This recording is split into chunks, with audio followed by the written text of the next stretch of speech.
I always lose interest in women after like 2 weeks. If you're lucky, you may get like 3 to 4 weeks, but eventually I always just kind of withdraw and back off. Now, clinically, I have what you would call an avoidant attachment, and the very crude version of that means you basically have trust issues. It's a lot deeper than that, but that's just a simplified version. So I already kind of knew, okay, I have avoidant attachment, but seeing it play out in myself in real time is kind of crazy. And the craziest thing is, I don't even mean to do it on purpose, which makes it even worse because I'm starting to realize like I'm a horrible human being. I'll find a girl I like and I'll be messing with her. And in that moment, I actually really like her. I'll be texting her all the time. Like, I can text them all damn day. We can call, we can chill, we can hang out. I even start idealizing them in my head, thinking about a future with them. Like, at this point, it all feels real to me. And in all honesty, it's kind of crazy because I feel in that moment a little crazy because I definitely take it too far in my head. Like, the future I imagine with them and so on and so forth. I take it super serious. And I think about things like 3, 4, 6 months ahead, whatever. And also, I notice I really don't care about the red flags early on. Even though I like to pride myself on somebody who sees the red flags and accounts for the red flags, it's different when I'm actually in the moment.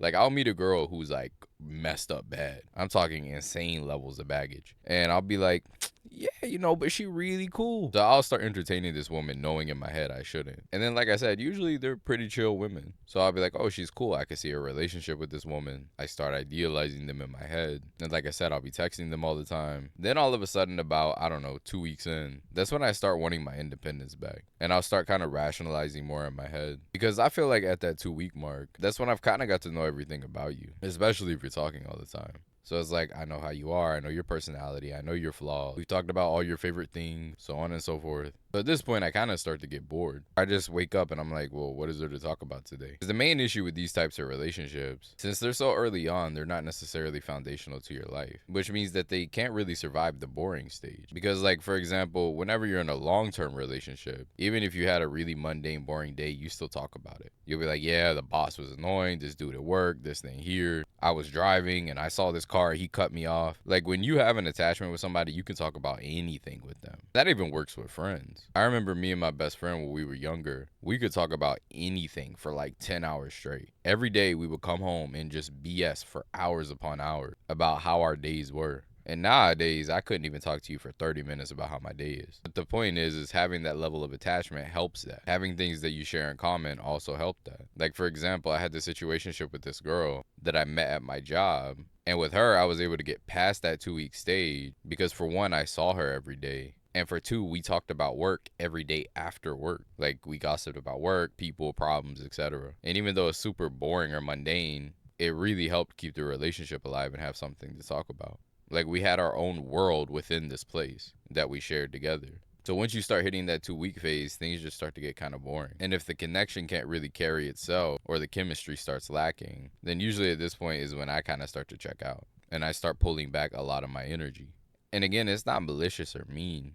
I just start to focus up on what my reality is. And this is also when the dopamine and novelty start to wear off. This is why they call it the 2 week free trial or whatever. Because now you're asking, can this connection actually survive? So then I start pulling back my energy, focusing on my life, my goals, and everything I had before that person. And then I start to see them with a more clear lens. It doesn't mean that I don't like them. It just means that I start judging them and assessing them more fairly. Like, a girl that I meet and I'll be like, damn, she's so beautiful. She's awesome. She's this, she's that. 2 weeks later, I'll kind of be like, she's okay. Or I kind of think like, I could do better. Or, this girl isn't really that special. Or you start thinking about their baggage, trauma, or whatever else they're carrying. Because like I said, sometimes I entertain women I definitely shouldn't be. So at that 2 week mark, I'm like, this girl is really messed up. Which probably doesn't help them by any means. Like I said, that's when I start realizing I'm a horrible person. Like, lately, I really have been feeling evil. And I've been doing things I wouldn't really consider to be in my character. And like I said, the crazy thing is, it's not even something I would intentionally do. But now I've started to catch the pattern in myself where I'm like, damn, you're going to end up hurting this girl. I also notice it's always with clingy women that I do this to more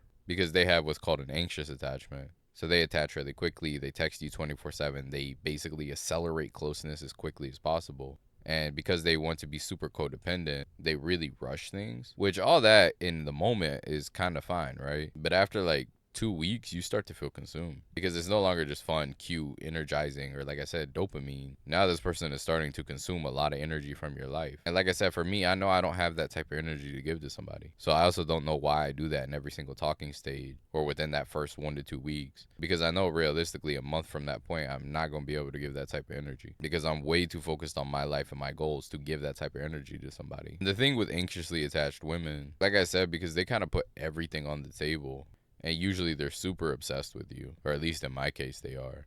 And obviously, they're very sexually open as well because they're trying to secure that connection subconsciously, which, by the way, that's what a lot of these women are doing if you don't know. Like, whenever they're quick to have sex with you, it's usually a subconscious driver. In their head, they're thinking, if I give him this, then maybe he'll stay. Like I said, it's subconscious, it's not conscious. But these women are used to kind of being abandoned. They don't have a lot of self worth. And that's where I feel even more like a horrible human being. Because I know a pretty decent bit about psychology. So I can be sitting here already knowing she does not have good self worth. She's already traumatized. She is already used to horrible men. She already has abandonment issues or whatever. And here I am, again, not in the moment trying to be malicious. I'm like, yeah, I like her. But after 2 weeks, then I'm sitting here like, damn, I got this girl into me. And now I'm about to be one of the dudes who walk away because I really just don't care for her anymore.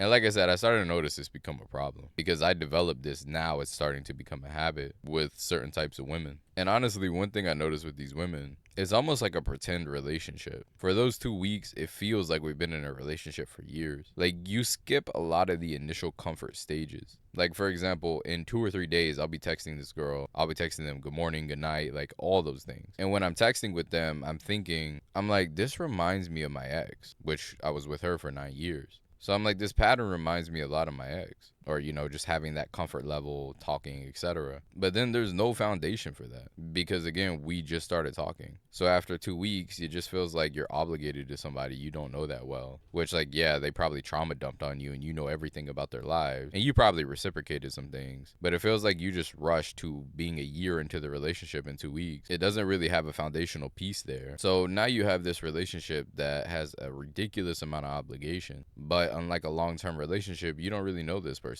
Like, again, you know them, but you get my point, you don't know them. So in the end, after 2 to 4 weeks, I just get bored of them and end up leaving. And after I've ended up hurting multiple women, I've started to actually try to assess who I'm talking to in the first place. And if they're more anxiously attached or very quick, usually it's a problem. Or I try to know, like, if this person isn't going to be a good match for me in the beginning, like, if I can assess that already before talking to them, then I have to try to use some self-control to, like, not talk to them. But anyways, that's just my 2 cents. I'm out.